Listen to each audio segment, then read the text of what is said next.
course in real info of ethnoscience. So for you, what is ethnoscience? So ethnoscience is the examination of perception, knowledge, and classification of the world as reflected by the use of language that helps anthropologists to understand a given culture. So since we're talking about the rise and fall, some of you might think that we're gonna answer the question when, how, and in what way. So now let me start. The Allied victory after the World War II made the United States an economic and military superpower. Turning away from its pre-war isolationism, American foreign policy became increasingly proactive and internationalist. At universities and colleges, area studies program proliferated, and anthropology department and their students exponentially increased.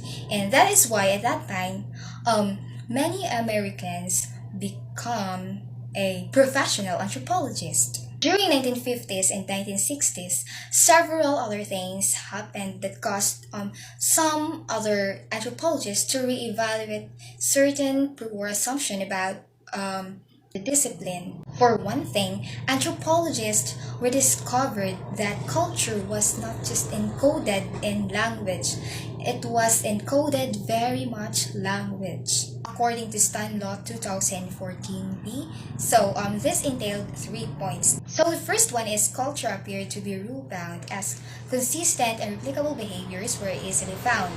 Then the second one is the natives knew these rules well as children acquired them very early and most adults made few mistakes. And the third one is as much as these rules were internalized, the natives were always hard-pressed to explain them adequately. So all these contradictions came together in 1960s and 1970s that was called at the time as the new ethnography and later ethnoscience. Ethnoscience addressed both the problems of covered rules and reliability directly.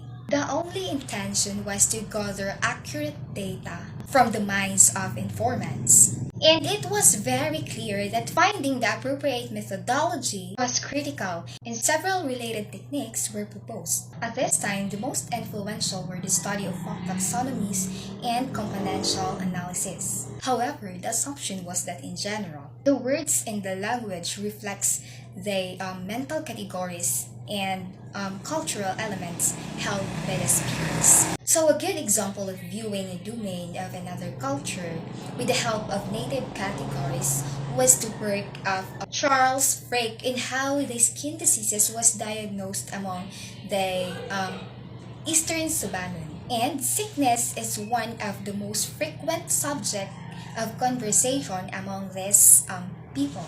And consequently, their language has many terms related to disease. Frake's paper is a partial analysis of 186 disease names. So let us now consider the term nuka, skin disease, which contrasts with, for example, samad as wound and pasu as burn. So there are several varieties of nuka like pugu as rush and buni as ringworm. The diagnosis of any particular disease may require advice from different people who judge among other things. Like for example, the term baga, or baga, I don't know how to say it, is proximal ulcer as shallow or deep as begwak. But remember that proper diagnosis is not an end in itself. So let us move on to the next, which is the folk taxonomy. So folk taxonomy is a vernacular naming system which can be contrasted with scientific taxonomy. So folk taxonomies are generated from social languages and are usually used in everyday speech. As a simple example, consider the concept of cars in the United States. So we all know that Americans love their cars, so it is not so surprising that they have 100 names for them.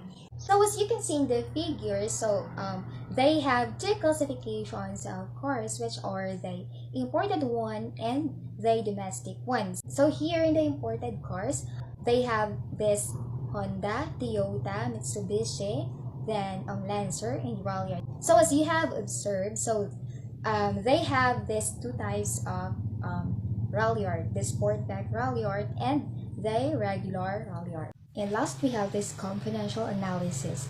So it is an analysis of words through structured set of semantic features which are given as present, absent, or indifferent with reference to features. And the method thus departs from the principle of positionality.